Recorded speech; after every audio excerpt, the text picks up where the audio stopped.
Hey, it's Leslie from Comfortable Shoes Studio, and this is art journaling number 15, a modified 5-hole pamphlet stitch. I'm on a bit of a bookbinding kick, and just thought I'd give you an idea of some of the stuff that I do that's really simple. So I am using a Bee paper mixed media that I get in, I think, 100 sheet bundles from Blick.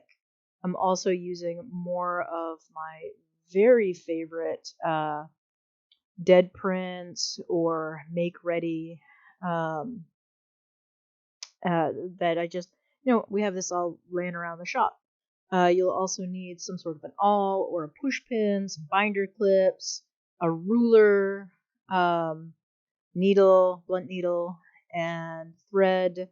I'm using up some pre-waxed, this blob of wax. I'm using some leftover pre-waxed, or not pre-waxed, I waxed it, and then it was leftover.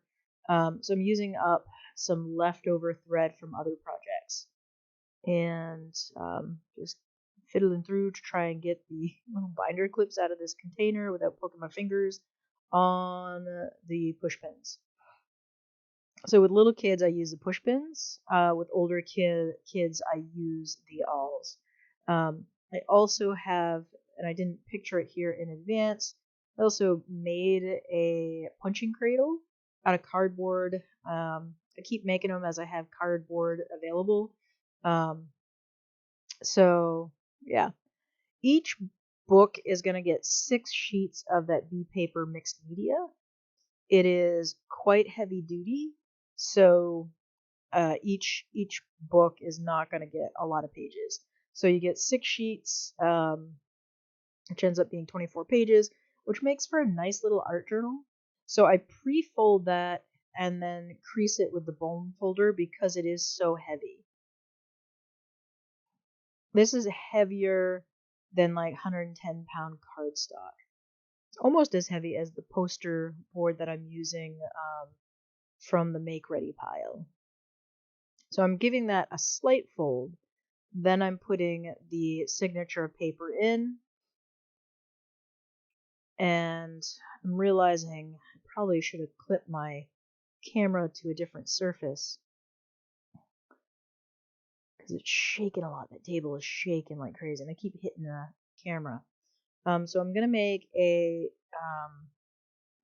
little folded piece of paper as an insert so I know where to punch the holes. So I'm marking the middle here, and then 2 centimeters from each end, and then roughly in the middle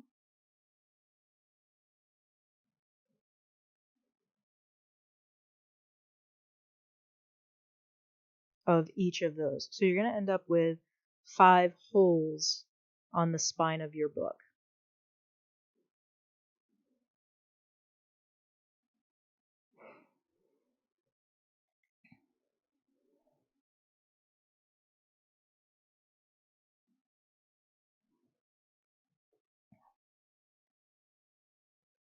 The 5 holes are marked out.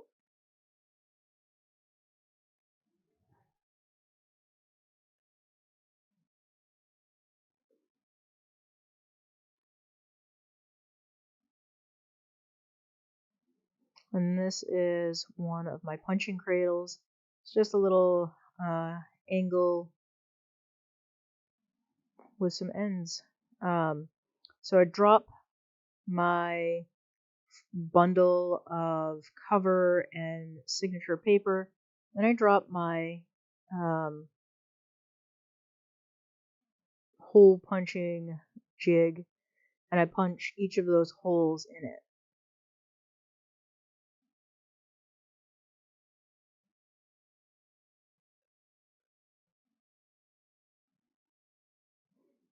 I'm going to repeat that with each of my bundles of paper and cover. So I show it here again. I apologize for not being able to see all of it. Really got to figure out how to position the camera for better viewing. Alright, punch in the middle. I always start in the middle for some reason. Then I'm punching the two above, and then two below, which you can't see because of my arm. Sometimes I use two awls at a time to keep the paper in position. So here I've put the little binder clips on the paper. I'm going to measure out about 2.5 lengths of the thread. You don't want to pull the thread the whole way through and double it up, because I'm trying to get it so you can see where the thread's going through, but you can't. Alright, so I go out through the middle, and then come out. Oh, this is terrible. I'm so sorry. So there you go, you can see it. And you come up one of the side holes, and then out through the top,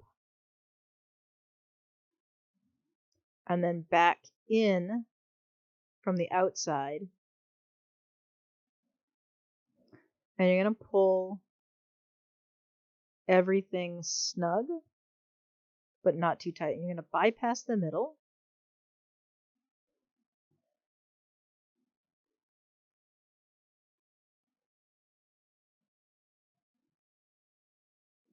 And go out through the end.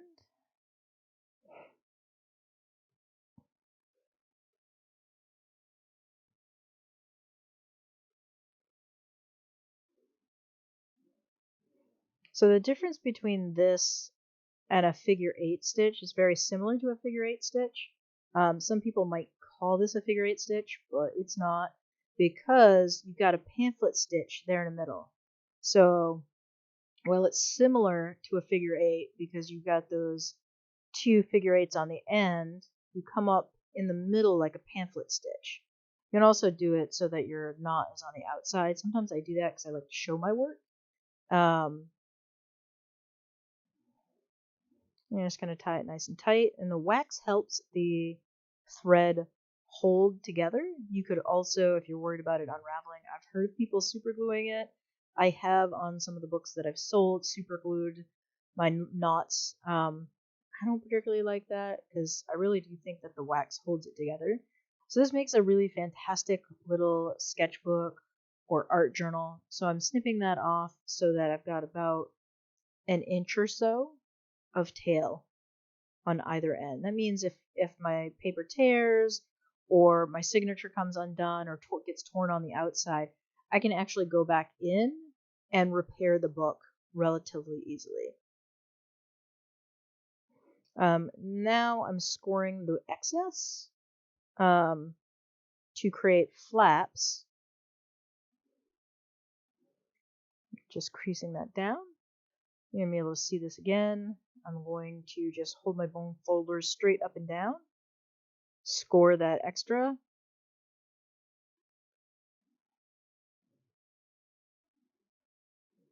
There you go. Number 1.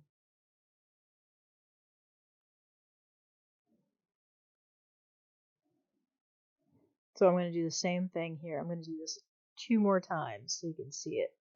Down through the middle. Once I get it situated.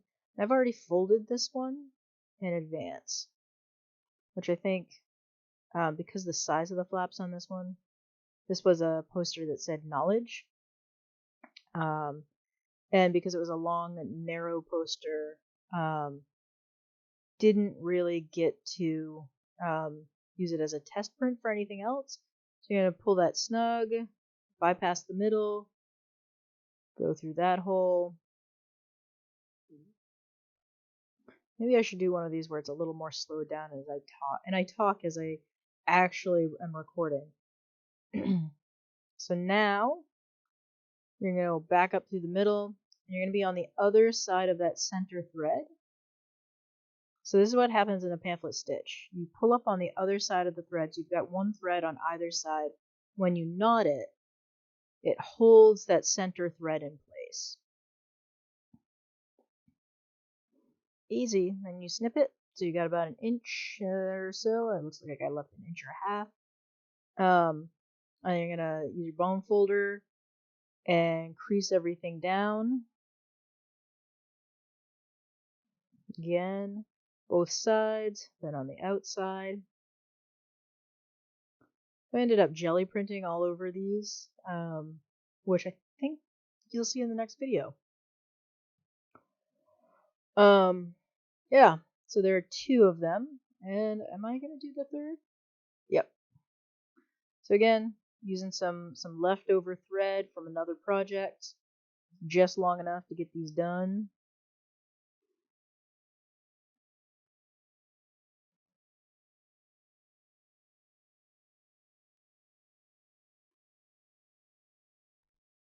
Down through the middle, back up through, pull that snug-ish, leave yourself a tail, back through that hole.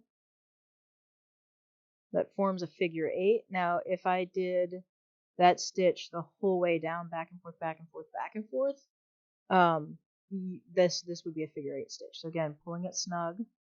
You always want to pull in the direction of your stitching, not against it.